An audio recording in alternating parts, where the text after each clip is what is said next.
Es la parte de la odontología considerada estudio de la rehabilitación físico-patológica de la edentación, en este caso la edentación completa, que toma características especiales.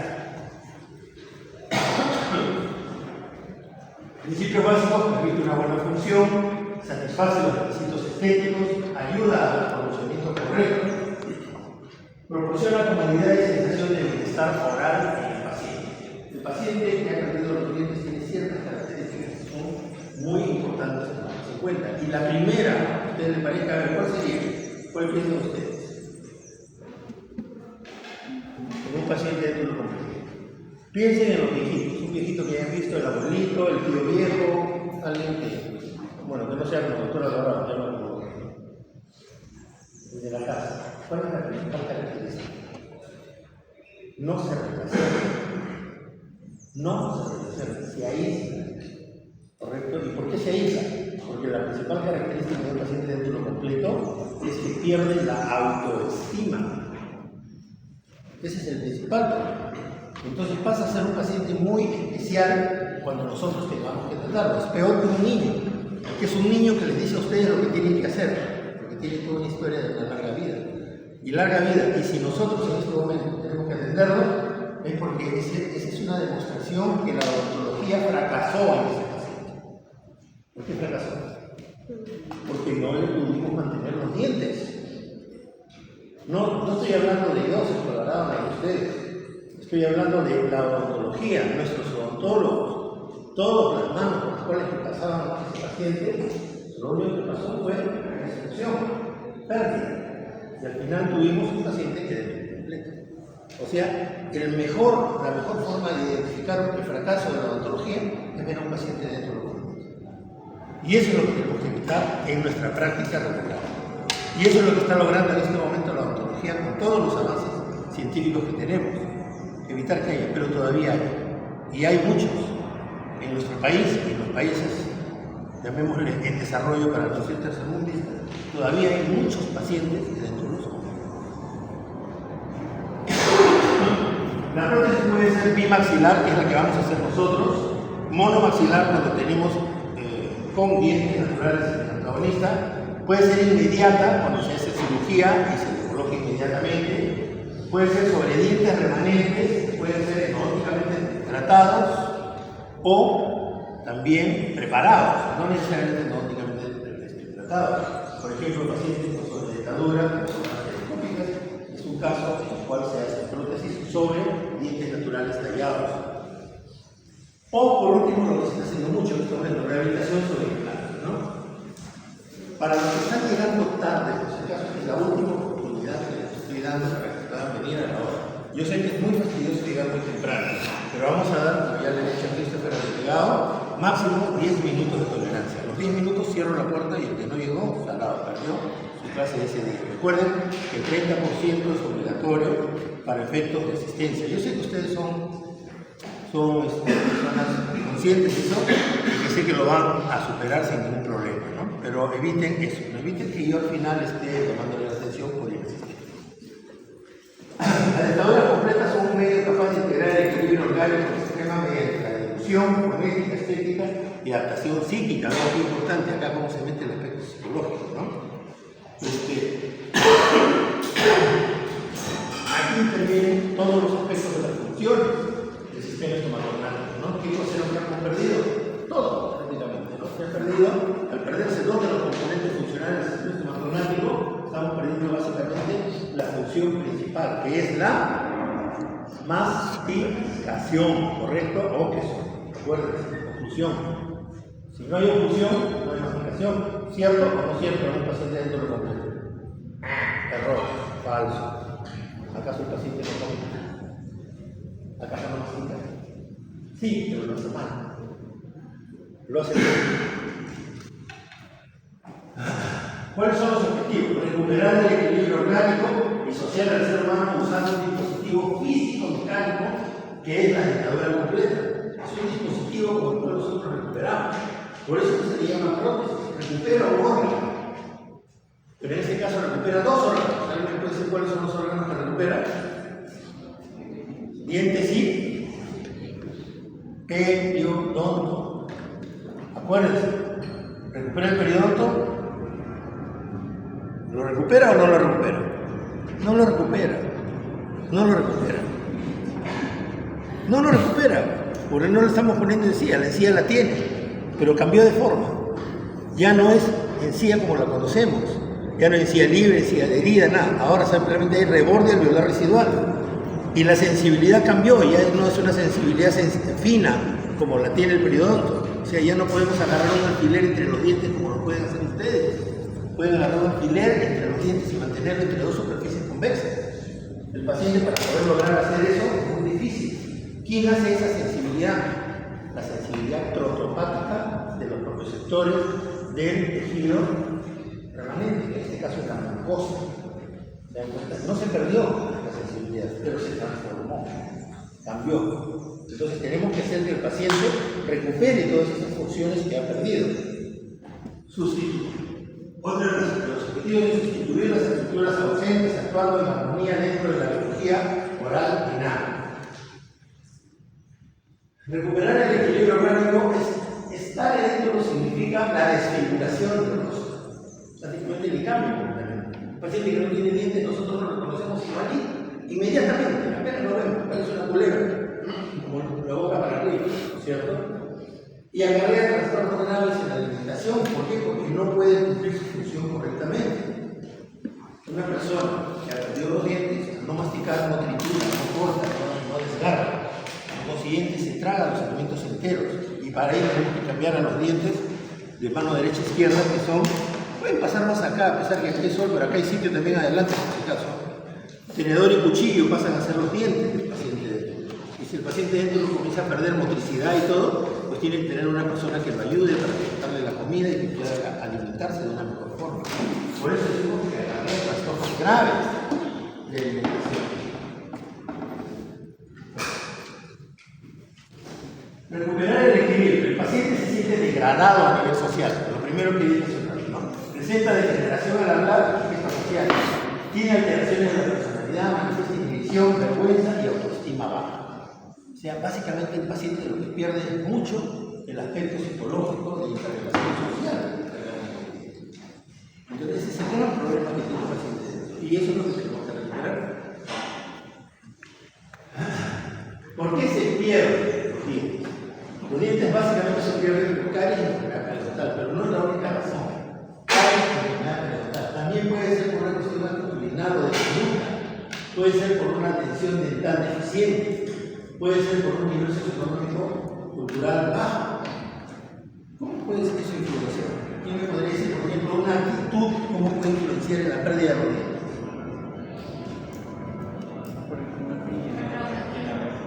El trauma es otra causa. El trauma es otra causa.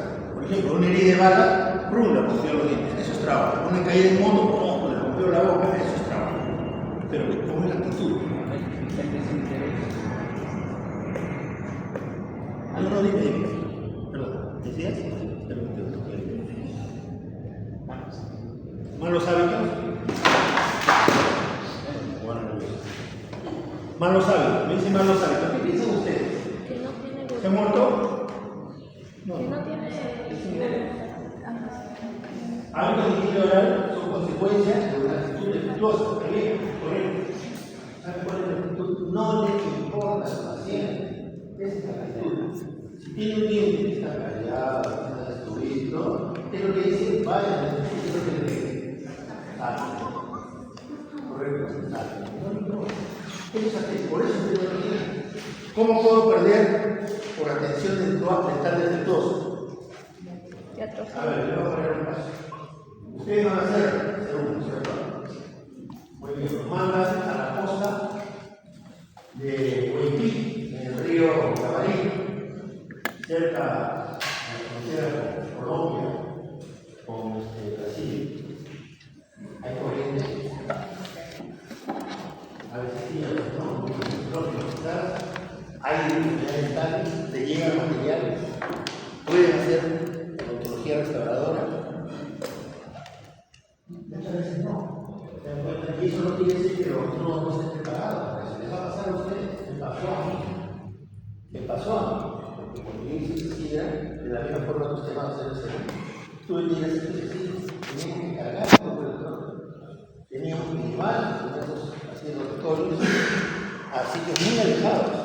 Río Tamayo, el lago Caimito, y montones de sitios donde he hecho oncología tratando de hacer una calidad. ¿Y eso qué significa? Que soy más dentista, pero es una atención dental deficiente, tecnología. O sea, no necesariamente tiene que ser porque estamos mal preparados, sino porque no tenemos las facilidades. Y eso es cuestión social, el gobierno, falta de apoyo y la serie de cosas. El negocio socioeconómico-cultural del paciente no tiene plata. Estamos frente a una población donde nuestra gran población es de alta y muy alta pobreza. Con las cosas tienen para comer, ¿qué van a tener para poder hacer atención de poco? Más aún si son pacientes dependientes, abuelitos, tíos, personas que no tienen familia, abandonados, que están en casas de reposo, etc. Entonces son muchas las características. Y hay otras. Yo, por ejemplo, mi paciente, a ver, ¿cuál creen que puede haber sido un paciente que haya sido el más joven de los pacientes que yo haya atendido dentro de mi carrera profesional? Pepe. Dentro completo. Pepe. Díganme una edad. 40. Otra. Pucha. 60. 30 y tantos. 39. 18 años. 18. ¿Y por qué un paciente puede ser dentro completo de 18 años? Hay. Es rarísimo, pero hay. Puede ser un paciente por una alteración congénita que no tenga una náusea total, o un problema de un síndrome que no tenga presencia voluntaria. Puede ser una alternativa, no fue el caso. Mi caso fue, yo trabajaba en la Marina y recibí a un chico que era médico, que le había caído una herida de bala en la sentencia de la le voló todo. Le voló todo el chico de 18 años. Para recuperarlo, era función de nosotros recuperarlo cuando ya habían recuperado toda la parte de tejidos blandos y a mí me correspondió hacer la parte de prótesis de ese paciente. Entonces, fue el único caso que he tenido de un paciente tan joven. Lamentablemente no lo registré en ese momento, no me hubiera gustado registrar, lamentablemente. Pero lo atendí. Las necesidades de la población han ido cambiando con el tiempo. El promedio de vida va en aumento, cada vez tenemos más vida. Aumenta a futuro la demanda para la atención odontológica. Ya no van para decirme me saco el diente, hágame la endodoncia, póngame una corona, ahora póngame implantes, etc. ¿no? Ya las condiciones van mejorando. Referente a los periodos reconocidos desde el punto de vista histórico, tenemos 4 áreas muy bien establecidas. La primera, la prehistoria, luego la edad del marfil, la edad del tráfico y la edad universitaria. ¿Okay? La primera es entre 1670 y 1761, en la cual poco se hizo y se conoce hasta la época de Pierre Fauchard. Pierre Fauchard fue un francés, ustedes saben fue el padre de la odontología. Las prótesis solo cumplían una función de tipo estético. En el que escuchar y su texto fue muy reconocido, llamado en francés el cirujano dentista, el tratamiento de los dientes, ¿no? Esa fue la obra que hizo. Se le reconoce un especial valor del espíritu de compartir y difundir el conocimiento a poco común en su época. Era época de mucho hermetismo y se relacionaba mucho con cuestiones de tipo esotéricas, brujería, todo. El que hacía todas esas cosas, ¿qué hacían? A la horca, lo mataban, lo quemaban. Pero aparecen muchas cosas. Apareció por esa época Gutenberg con la imprenta, comienzan a aparecer libros, comienza la difusión del respeto científico y él establece esa obra. Con esa obra prácticamente da las primeras pautas, esa es la obra, sobre la odontología moderna. Parte de los gráficos que hacía, por supuesto ya ustedes no van a hacer esto en sus pacientes, pero estos son los gráficos que tenían que fichar en su obra. La edad del marfil que le sigue a la aparición de Fauchard, las prótesis se hacen cinceladas en marfil. El odontólogo es muy técnico, en pocas palabras, es un técnico dental, ¿no? Generalmente con colmillos de hipopótamos, de elefantes, etc. Es una época de invención de las impresiones, comienzan a aparecer las impresiones con materiales de impresión. Ustedes saben, una de las primeras que utilizábamos era el barro. Ustedes dirán, pero el barro para qué? No, el barro no es para meterlo en la boca, es para otras cosas. En paleontología se utilizan mucho las impresiones de barro de los dinosaurios, de las patas de los dinosaurios. O sea que también sí existía como tal. Aún así, lo que se aportó a la prótesis completa fue muy limitado. Esa es una prótesis muy conocida, ¿alguien la conoce? Que no sea sabor, solamente el libro de tu papá. Ya, dilo, ¿cuál es? La prótesis utilizó George Washington. O sea, George Washington era un viejo edéntulo. ¿Cuántos años creen que tenía George Washington cuando hizo la Revolución Americana? 44 años. Ni la edad de sus papás, y ya no tenía dientes, ¿no? Ahí lo tienen. A George Washington, la famosa fascia de abuela. Este es un cuadro hecho por Gilbert Stuart, se llama el retrato Lansdowne, que está reflejado en el billete de $1. Vean ustedes, ¿saben cómo hizo Stuart para poder hacer esta pintura? Ahí no hay como celular, ahorita se ríe, toma la foto. No. Horas parado George Washington en la misma posición para poder pintar. ¿Se cansa o no se cansa? Tuvieron que ponerle algodones dentro de la boca para que más o menos tuviera una forma. Por eso es que lo ven con los labios cerrados. ¿Correcto? Tratando de devolverle la dimensión vertical postural. No tenía dientes. Ahí está sin la prótesis. Bueno, este de acá es en la época, justamente recuerden cuándo fue la independencia de los Estados Unidos y cuándo fue la toma de la Bastilla y independencia de Francia, para tener una idea más o menos de la época de la que estamos hablando. Este es un cuadro del Capitolio de los Estados Unidos y para que vean ustedes que la historia no pasa en vano.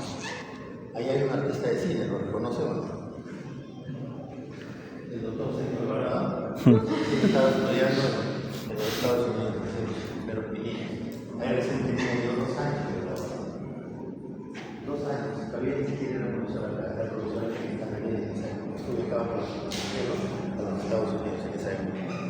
Entonces, ahí tienen para que vean cómo la vida no ha tratado a las mujeres, dinero. Perdón.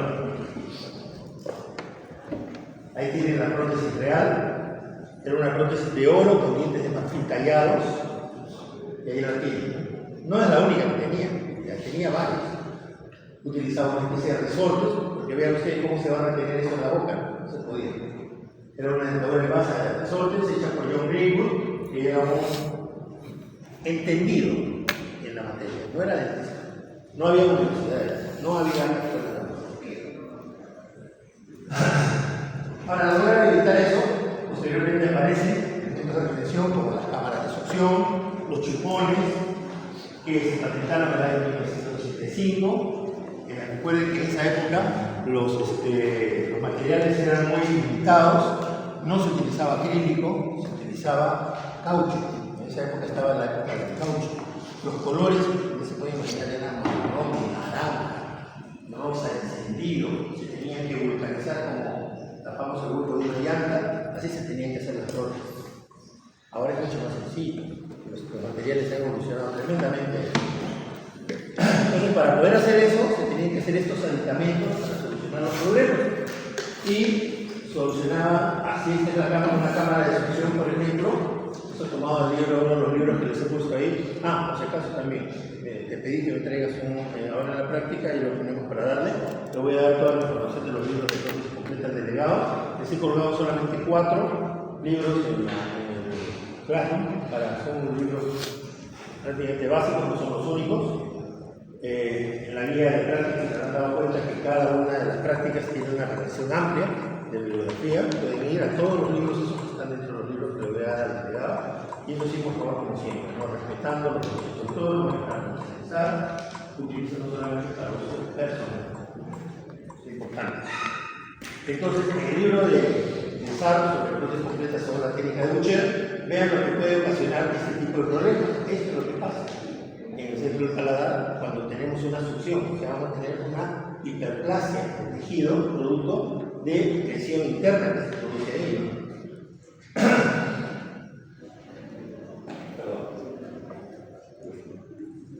Eso es lo que sucede cuando tenemos cámara de succión.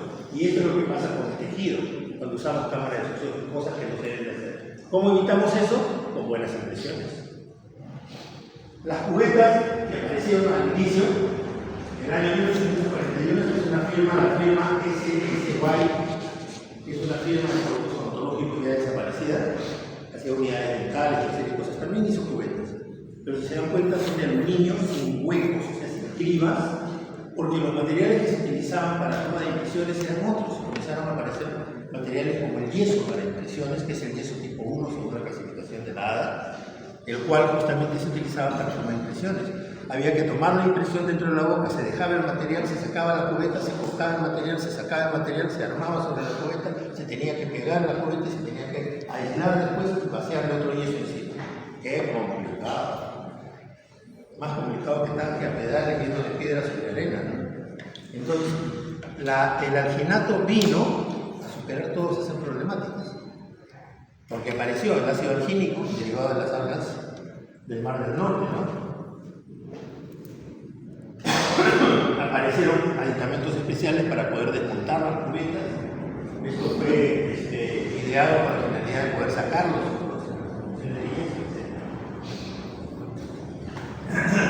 Aparece el primer articulador, era un impulsor de tipo vertical patentado. Esto fue hecho por lo que se llamaba el articulador de cambio simple, y fue el primer articulador que se patentó. Y acá viene una evolución, ya comienza la tercera vez, ¿no? La edad del práctico, segunda mitad del siglo XIX, donde se caracteriza por la habilidad práctica del odontólogo, llamemos odontólogo aquel que todavía no tenía formación. La prótesis completa toma características más modernas, hubo grandes descubrimientos, como fue el caso de la anestesia hecho por Horacio Wells, nuestro auditorio lleva su nombre, correcto, y ustedes saben que es una pugna permanente para variar por los médicos por eso. ¿Saben quién fue el que se apropió para variar? Parece que está chileno, pero no es chileno.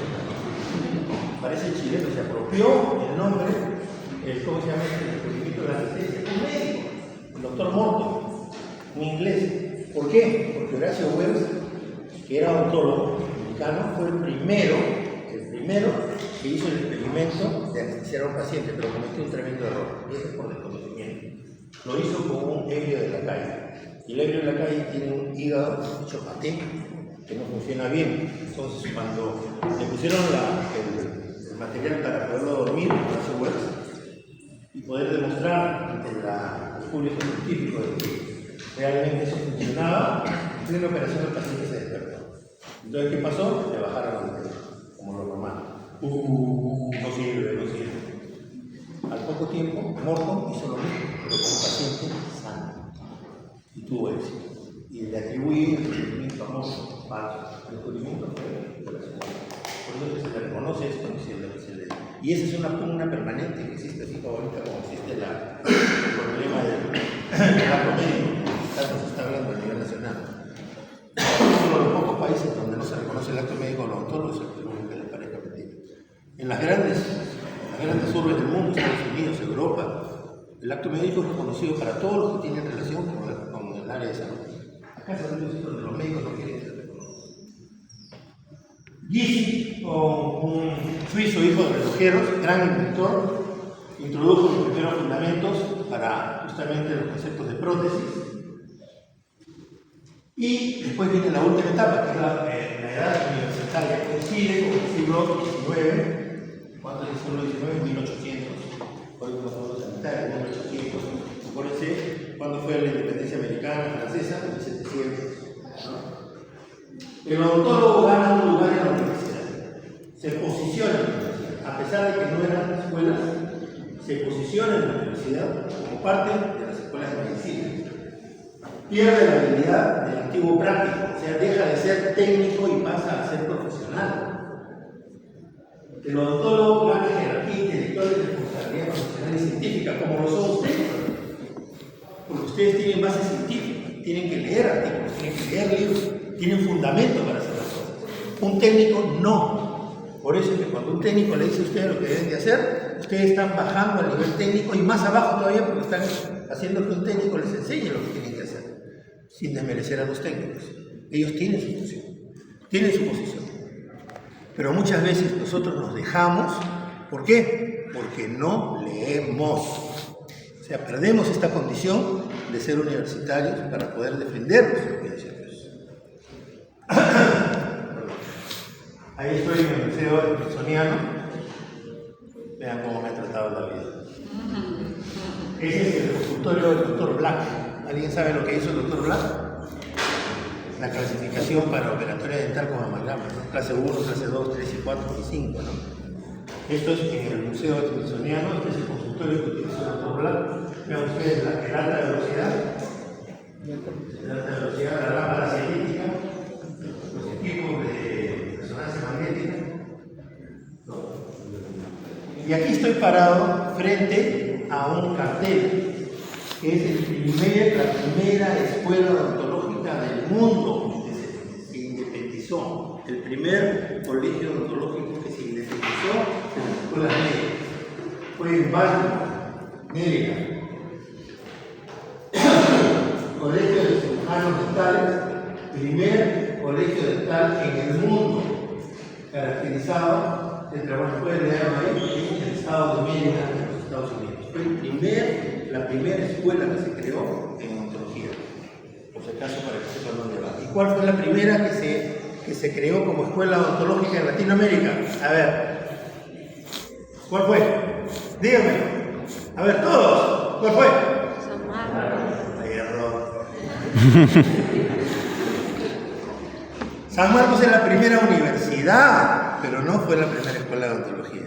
La primera, aunque les parezca mentira, fue la UBA, que es la Universidad de Buenos Aires. La segunda fue la nuestra. La segunda fue la nuestra, porque nosotros dependíamos mucho de la Escuela de Medicina. Recién el año 1942, nos independizamos de la Facultad de Medicina. Y se los digo, no crean porque soy muy metido en historia de la odontología, sino porque mi padre empezó a estudiar odontología en el año 42.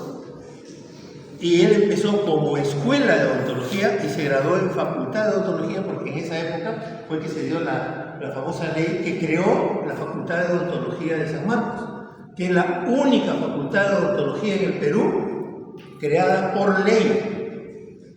Por eso es que no nos pueden quitar la condición de facultad de odontología, porque para que eso suceda, el Congreso tendría que dar una ley que revoque eso. ¿Ustedes creen que van a revocar esa ley? Imposible. Por eso es que los médicos se mueren de cólera de no poder hacer que nosotros volvamos a hacer escuelas de medicina, como lo es enfermería, obstetricia, tecnología médica. No, ellos quisieran que fuéramos escuela de ellos. Somos facultades a los mismo tiempo. Y eso es un orgullo. Ojo, eso no le pasa a otras facultades, de otras universidades.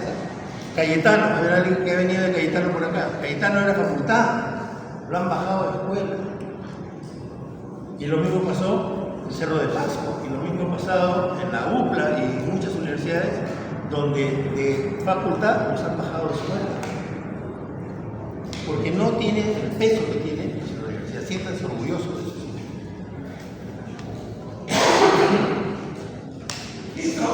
Lo dejo para lectura, es de la Asociación Dental Americana. Es una evolución importante, está dentro de la clase.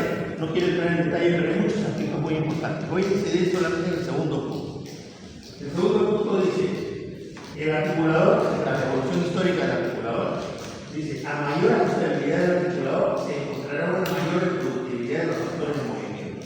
Y eso es parte de la evolución natural que tuvo un cursor hasta lo que es un articulador completamente ajustable. Lean con calma para que vean todos. No es posible que de repente alguna preguntita del examen que tanto les gusta de repente. Ahí tienen toda la evolución histórica, son hitos que se dieron en la evolución histórica de la creación del articulador. Hasta llegar a los famosos articuladores y arcos faciales sistemáticos, ¿no? Como por ejemplo, este es un oclusor del año 1878, un modelo de este de acá. Es un articulador completamente ajustable, ¿no? De la época actual, es el condilógrafo de Gilbach, para que más o menos vean cómo tomamos los ajustes para que funcione esto. Ahí lo tienen, en la cual podemos hacer uso justamente de arcos cinemáticos que nos permiten reproducir electrónicamente todo el tipo de información que se traslada a través de softwares y computadoras para poder reproducir lo que realmente el ser humano quiere. Bien. Mecanismo de soporte de la prótesis completa. Tenemos carga masticatoria,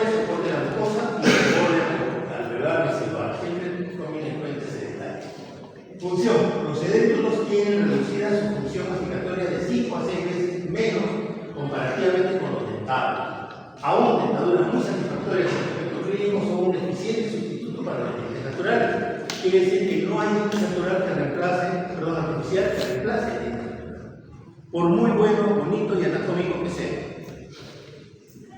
El remodelado y crecimiento del esqueleto se continúa hasta bien avanzada la vida adulta. La destrucción dentaria, la presión y abrasión de los dientes provoca una reducción prematura en la altura facial morfológica, y eso se produce como una pérdida dental causando alteraciones en la altura facial y se transmite a otros de los componentes funcionales que es la articulación temporomandibular. O sea, se desgasta el diente y ya comienzan las alteraciones. Se pierde el diente, se potencia la pérdida. Correcto. Si pierden varios dientes, va comenzando pérdidas de dimensión vertical. ¿Dónde se transmite eso? A los músculos. Y los músculos a las articulaciones. Los componentes funcionales del sistema estomatológico se ven alterados en su totalidad. Es como un carro que se le bajó la llanta. Supongamos que un carro tiene 4 llantas, ¿no es cierto? Aparte de la de repuesto. Y pensemos que uno es los dientes, el otro el periodonto, el otro el ATM y el otro los músculos. Mientras están infladitas las 4 llantas, el carro funciona bien, ¿no es cierto? Pero ¿qué pasa si se baja uno? ¿El carro deja de andar? Puede seguir andando. ¿Cuántos carros hemos visto usando la llanta de una y sigue caminando, pero camina mal, ¿entiendes? Y eso significa de que no se pierde la función, se altera. Esto es lo que pasa cuando sacamos dientes. Esto está en el libro de Kenny Kundera, por si acaso que es otro libro que está dentro de lo que les he dicho, ¿no? La remodelación y el crecimiento del esqueleto óseo continúa hasta bien avanzada en la vida adulta. Este es el punto cero. Se saca el diente. ¿Qué pasa? Queda un hueco. Ese hueco tiene que rellenarse.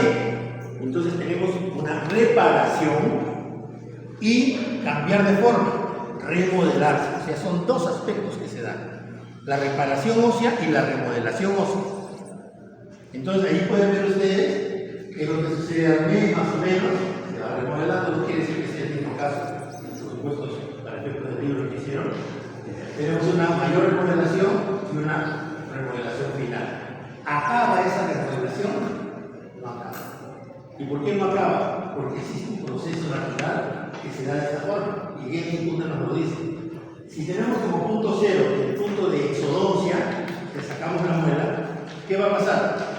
A un corto plazo va a haber una reabsorción inmediata, rápida. ¿Cuánto reabsorbe? Puede absorber en el lapso de 2 a 3, 4 meses, más o menos casi hasta 3 milímetros de altura. Pero a partir de ese momento, ¿qué sucede? La remodelación ósea continúa y pasa a ser una remodelación mediata. Y esa remodelación mediata se va haciendo cada vez más alargada y vean, como dicen las novelas, continuará. O sea, no acaba nunca. Y peor todavía si le creamos fuerzas excesivas y muchas cosas, ¿no? Entonces, eso es lo que sucede. Pasamos de ser un paciente dentado a ser un paciente dentro. Vean todo cómo se entiende. Entonces, se modifica todo. Una vez que tenemos eso, van a haber cambios.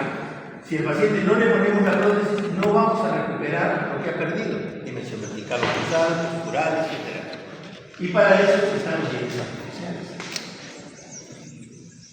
Comenzamos a tener dos tipos de reabsorción diferentes, una para el maxilar superior y otra para el maxilar inferior. El maxilar inferior se reabsorbe a expensas de la tabla externa, o sea, se va haciendo cada vez más chiquito. Y el maxilar inferior se reabsorbe a expensas de la tabla interna. Por consiguiente, cada vez parece que fuera más grande. Por esa razón, ustedes van a ver esta descompensación entre la cima de los dos rebordes. Uno se va para adentro, el otro se va para afuera. Y eso es un gran problema cuando es excesiva.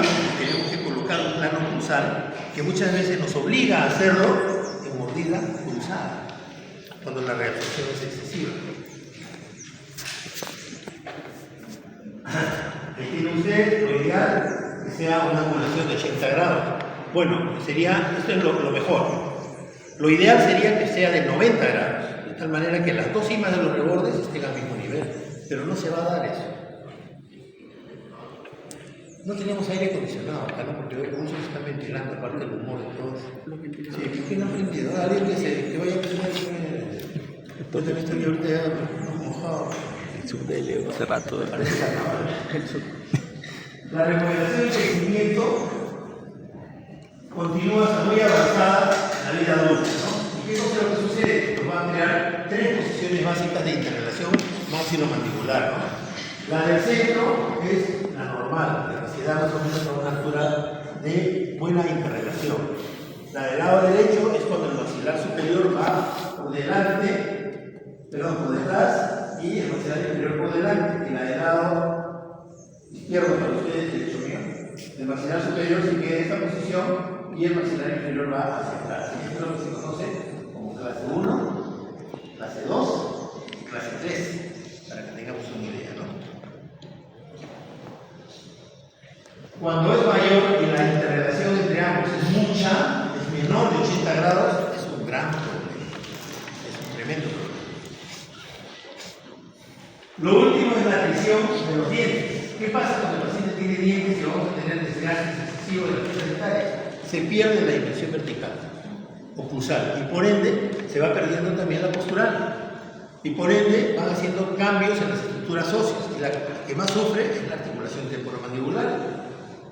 Vean estos casos de ATMs, de cadáveres que han tenido pérdida dentaria, ojo, no los que tienen dientes, ¿no? Y ya no han tenido dientes, gran destrucción y cambios a nivel de la articulación. Vean ustedes esta articulación, cambios morfológicos de la forma de los cóndilos tremendos. ¿Por qué? Producto de la función. Entonces, sí se producen alteraciones morfológicas en los componentes anatómicos y funcionales del sistema escapular.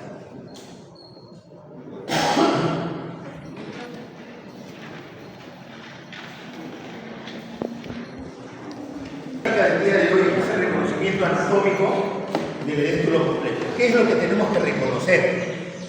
Los cambios morfológicos y anatómicos que se dan en un paciente que no tiene dientes. Y es importante porque cuando veamos la parte de impresiones se van a dar cuenta que hay dos áreas muy bien definidas. Una que son las áreas de soporte y otra que son las áreas de sellado periférico. Las dos son importantes para todo el trabajo protético, pero la más difícil es la del área de sellado periférico. Y es la que en todo momento ustedes, hasta el día de hoy, en este curso, no le han dado importancia. El famoso fondo de Surco, que muchas veces no les sale, pues ahora me tienen que hacer un fondo de surco espectacular. Eso es lo que realmente se llama el vestíbulo bucal y vestíbulo labial. Porque toda esa área está inmersa con un montón de músculos y de elementos anatómicos importantísimos. Frenillos, rafas, tejido blando, tejido muscular, tejido epitelial. Y todo eso actúa de una manera muy importante en el sellado periférico de la dentadura. Si nosotros no tomamos en cuenta eso, vamos a hacer problemas. Y algo hemos hablado de CPR sobre esto cuando hicimos la inversión funcional en el libro. Bueno, ahora lo tenemos que aplicar en toda la vida. Por consiguiente, vamos a conocer cuáles son los cambios, ¿no? El sistema estomatológico, el sistema es un conjunto de órganos que intervienen en una función. John Thompson lo definió de esta forma, ¿no? Dice, al estudiar estos elementos no solo intervienen en la aplicación, sino en otras funciones, lo estudió exhaustivamente y por tal razón le dio el nombre de sistema estomatognático. Es más allá de la boca, ¿no? Estoma es boca, no es estómago. Natos, conocimiento. El sistema estomatognático es conocimiento de la boca, básicamente. También conocido como sistema masticatorio o sistema anático porque tiene que ver con los maxilares. Es una entidad fisiológica, funcional, perfectamente definida, integrada con un conjunto heterogéneo de órganos y tejidos, pero cuya biología y fisiopatología son absolutamente interdependientes. Lo acabamos de ver, ATM, con músculos, con dientes, con periodonto, etc. Todo está interrelacionado. Entonces, cuando lo analizamos, muchas veces lo dividimos y decimos los componentes anatómicos. Los componentes anatómicos son muy específicos. Ahí los tienen todos: huesos, músculos, articulación, ligamentos, lengua, labio, carrillo, que esto en prótesis completa lo unimos para que sea como un subsistema, ¿no? El sistema labio, lengua, carrillo, que tiene mucho que ver con lo que se conoce como sistema neutral de fuerzas. lengua y labio labios y cabello contra la lengua. También tenemos el sistema nervioso, el sistema vascular, el sistema linfático y por último los dientes. Todos estos son componentes anatómicos del sistema estomacal. Pero no los veamos como si fueran entes aislados, veámoslos como si fueran en su conjunto, y por esa razón todos ellos los unimos en 4 simplemente. ¿Cuáles son? La oclusión dentaria, el periodonto, la oclusión temporomandibular y el mecanismo neuromuscular. De estos 3 son elementos pasivos.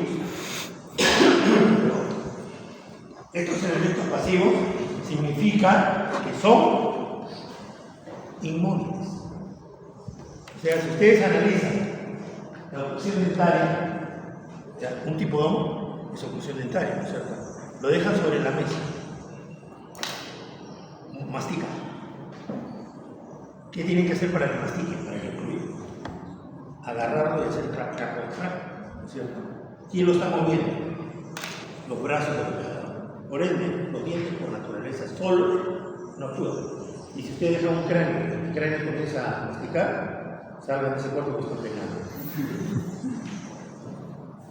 El periodonto, parte integral del diente, sensitivo total. Y la articulación temporomandibular está puesta en las partes óseas, pero no funciona por sí sola. O díganme si alguno de los simuladores que tienen articulación artificial abre y cierra la boca solito. No, ustedes tienen que moverlo, si no, no funciona. Por ende, ¿cuál es el elemento motor? El neuromuscular. No el muscular, el neuromuscular. Acuérdense, fisiología de la oclusión. Todo lo que les ha hecho el doctor Gerson Paredes.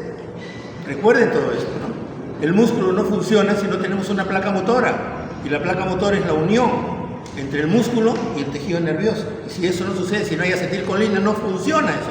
Si es un proceso bioquímico, donde tiene que haber calcio, el ion calcio, para permitir el paso de la sensibilidad nerviosa. Eso es fisiología. Y si eso no funciona así, lo demás no funciona. Así de simple. ¿Cuáles son las partes? Vamos a ver. Tenemos, yendo de adentro, de afuera hacia adentro, tenemos el labio. Por supuesto, hay que tomar en cuenta que el labio es la parte más exterior. Y el labio tiene 3 partes. La parte de piel, el guión, y la parte mucosa. La parte mucosa conforma la parte externa del vestíbulo labial. ¿Correcto? Y dentro de este labio que hay un músculo, el auricular de los labios, con una serie de músculos que lo rodean. Y hacia la parte interior esa mucosa se transforma en fondo de surco, que es donde van las inserciones musculares, y encía adherida, que es la que va al hueso alveolar. Entonces, eso forma como una U. ¿Se dan cuenta? Entonces, no es solo fondo de surco, es vestíbulo labial. ¿Qué cosa es el vestíbulo?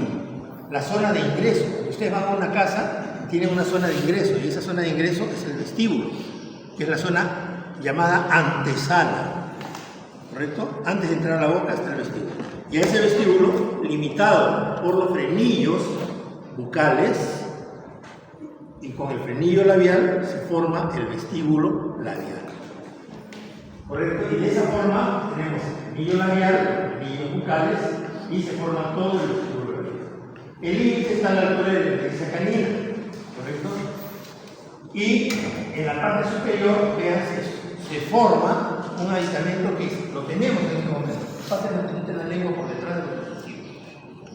Ahí ustedes tienen un elemento, una bolita que cambia de forma, puede ser ovaladita, redondita, grande, pequeña, que se llama la papila incisiva, ¿cierto? Esa papila incisiva es una almohadilla de tejido conectivo fibroso que protege ¿qué? A ver, vamos a ver lo que llevo acá. ¿Qué protege? Cualquiera de los cuatro de estos. Porque tiene un agujero, ¿cierto? ¿Los agujeros no es necesario que los protejan? No. ¿Qué sale por el agujero?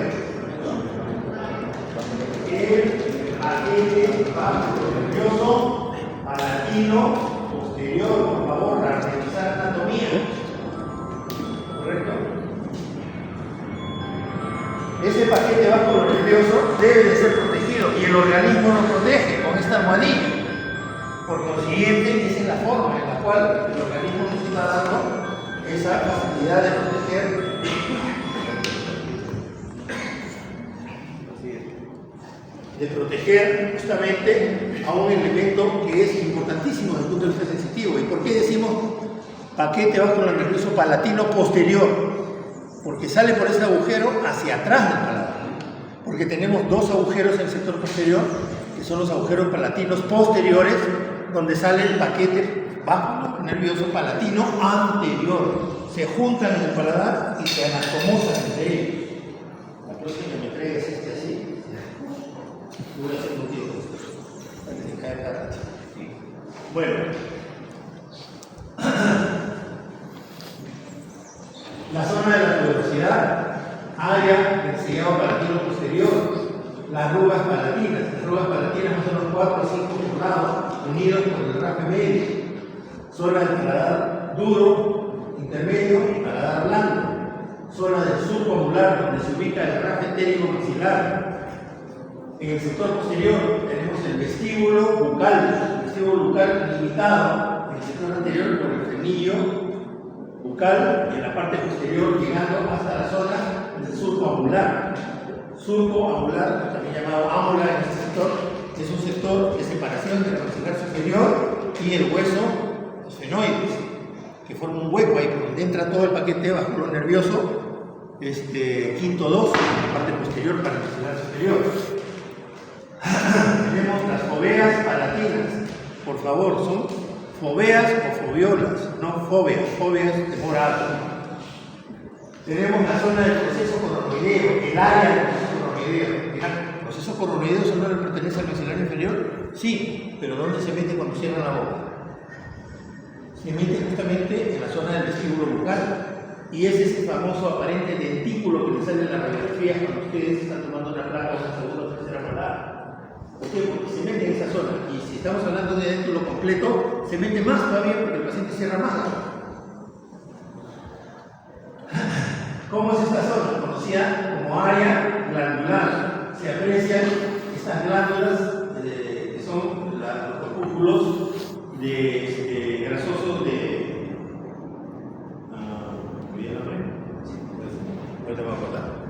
y tenemos las glándulas salivales menores mixtas en el sector posterior. Toda esa zona que es una depresión que existe en glándulas de Fordyce, está en los grasosos, que no tienen salida si no están en esta zona. Toda esta área está en un área de depresión en los huesos palatinos, o sea, apófisis palatinas de los huesos palatinos que forman la bóveda del paladar en el sector posterior.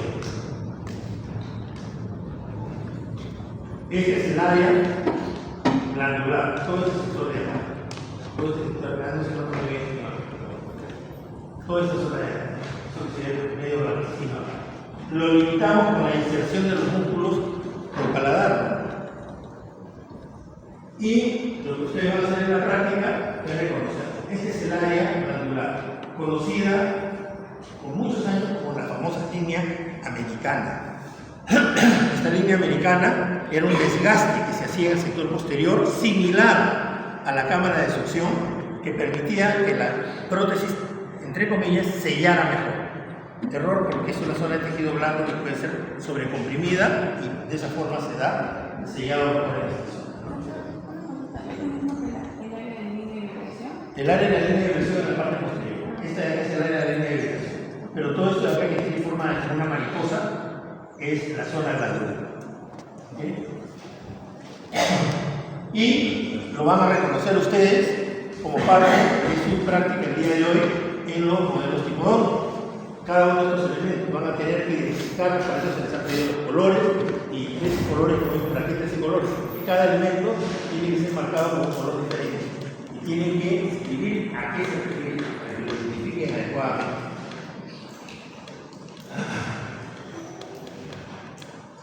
Una vez que se obtiene el reconocimiento en la boca, ustedes van a tomar una impresión y en la impresión va a ser a la inversa. Lo que se veía en positivo se va a ver en negativo y lo que se veía en negativo se va a ver en positivo.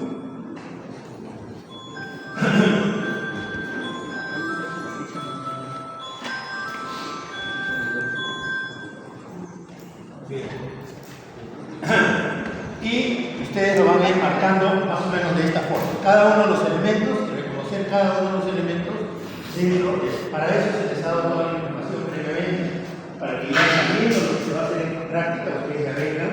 un conocimiento elevado. O sea que si dicen, doctor, ¿cuál es esto? ¿Cómo es esto? Yo, cacho, ya no me quedo. Me supone que alguien se supone. ¿Ok? Y el modelo es un modelo de un paciente normal, igual debemos de reconocer todos esos elementos, ¿no? ¿Hay modificaciones? Sí, hay modificaciones como los frenillos, como la zona del borde alveolar, de las papilas piriformes. En algunos casos no hay algunos elementos, se aprecia muy bien en algunos sectores, como acá, la amenorrea canina y en la otra no. Eso es en pacientes ya heréntulos que han sufrido algún tipo de pérdida de estructura ósea y han habido modificaciones, ¿no? El color de las mucosas, eso ya se ve en los pacientes, la ubicación de las áreas de integración. Si ustedes ven esto, dicen, ¿qué cosa voy a ver ahí? Hay montones de cosas para ver. Pero no es peor ciego que aquel que no sabe nada. Por eso ustedes tienen que reconocer eso. En el caso del maxilar, vean un maxilar superior bien lastimado, con pérdida de estructura, es un paciente que ha tenido un síndrome combinado de Kelly, hiperfusión mandibular inferior, que ha habido gran destrucción del sector anterior superior, pérdida del sector posterior de la altura del reborde, alteraciones recientes de zoonoses, una alteración completa. ¿Qué anatomía vemos acá? Pues hay una tremenda deformación de la anatomía, eso tiene que ser tratado previamente antes de poder hacer una prótesis. En el caso maxilar inferior lo mismo. Desde el vestíbulo hacia el sector posterior. ¿Cuál es la diferencia? Que acá no hay paladar. Tenemos la zona del área del vestíbulo labial, vestíbulo bucal y algo muy importante en el vestíbulo bucal, como vamos a ver. Perdón.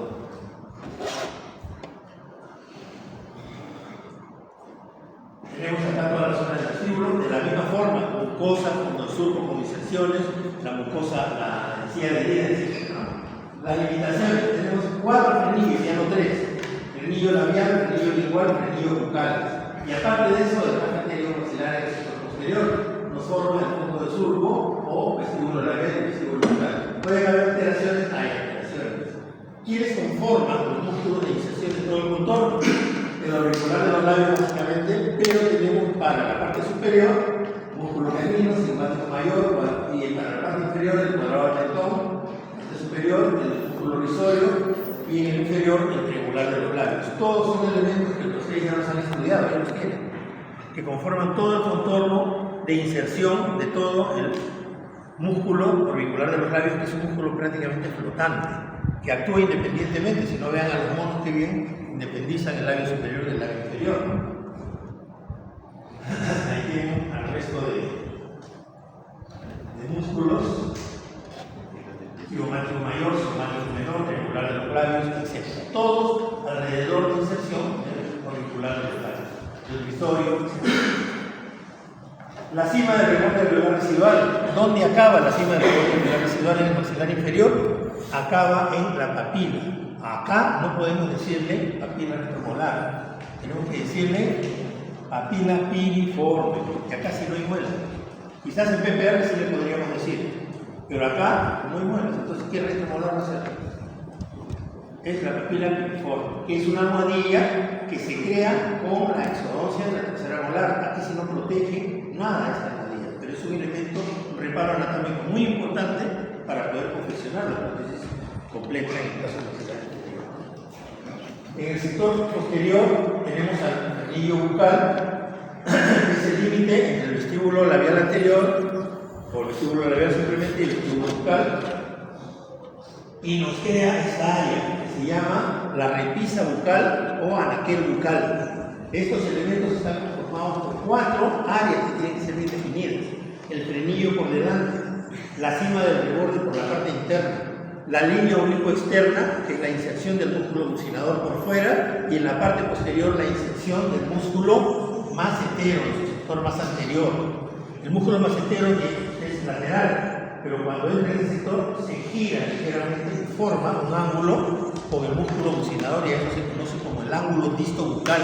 Importantísimo en las impresiones, porque es el límite hasta el cual debe de llegar una impresión en el vestíbulo bucal. Importantísimo. Esta es la línea oblicuo-externa, zona de inserción del músculo bucinador, pero que se achica dependiendo de la zona funcional, y cuando no hay dientes tenemos que identificar mediana reabsorción, gran reabsorción.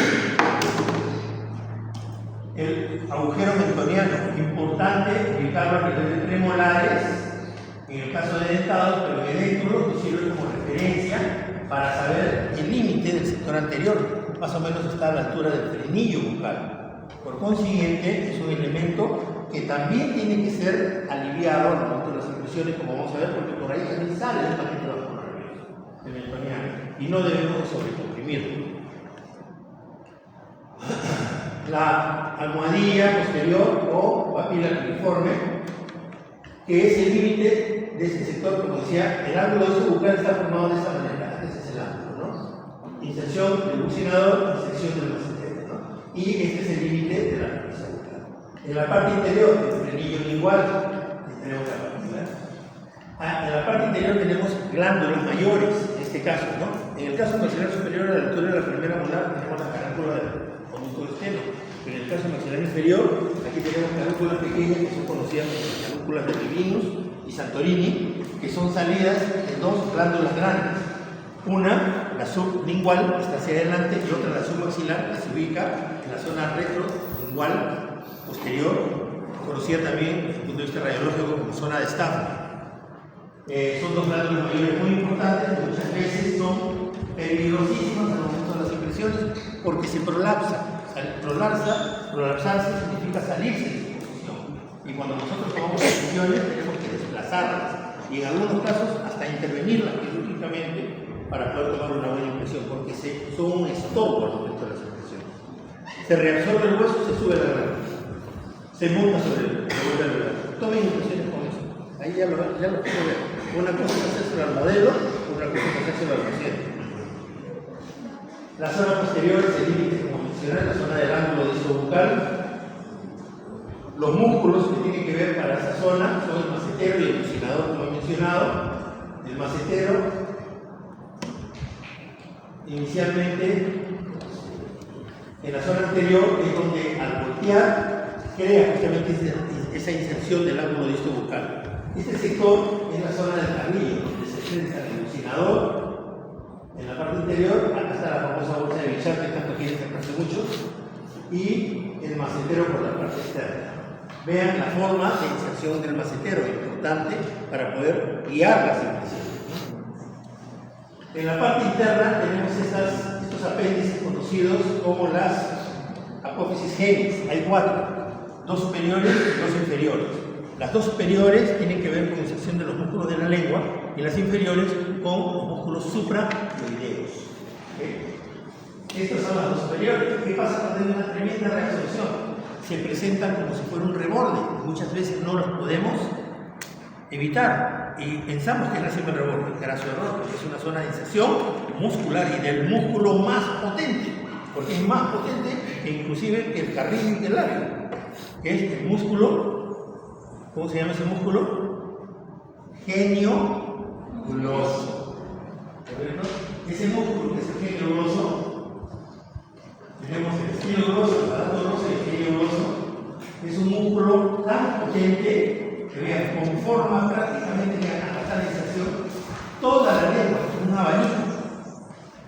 Ese músculo tiene una potencia de hasta medio kilo, que tiene que ser corroborada contra los músculos externos.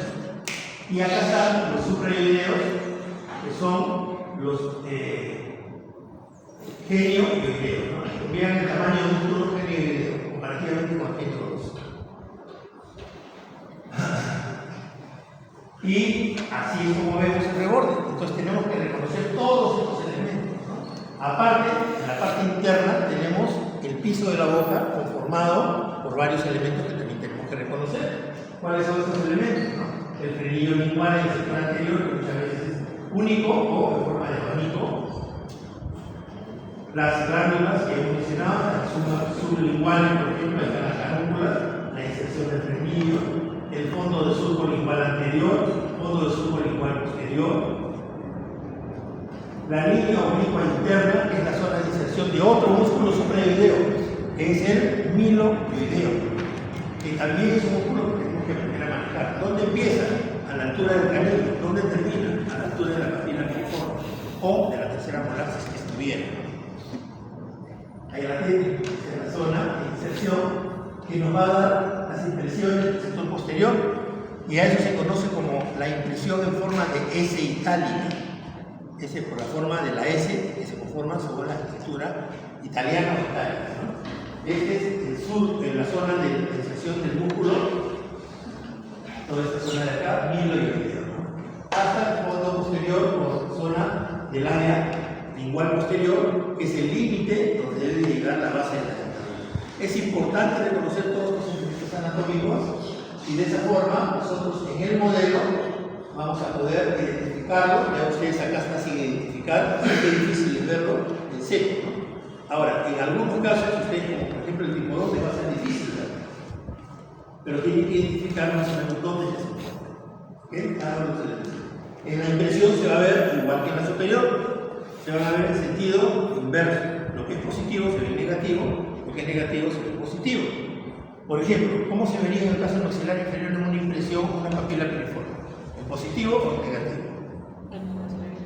En una impresión. No, en positivo se ve en la boca. En la impresión se ve en negativo. A ver, ¿cómo se vería el frenillo?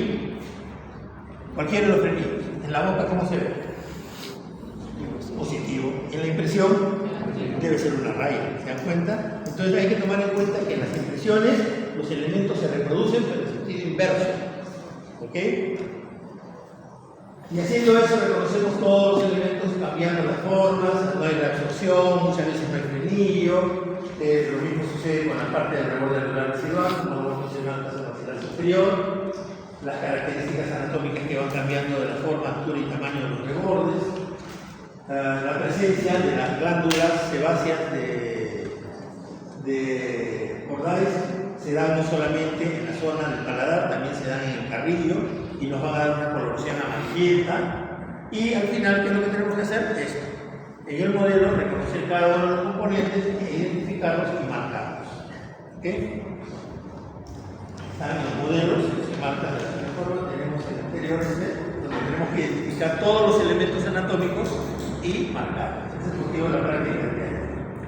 Por último, ya para irnos, no voy a entrar en detalle, solamente quiero mostrarles, eso va a ser motivo de la práctica. Se les ha pedido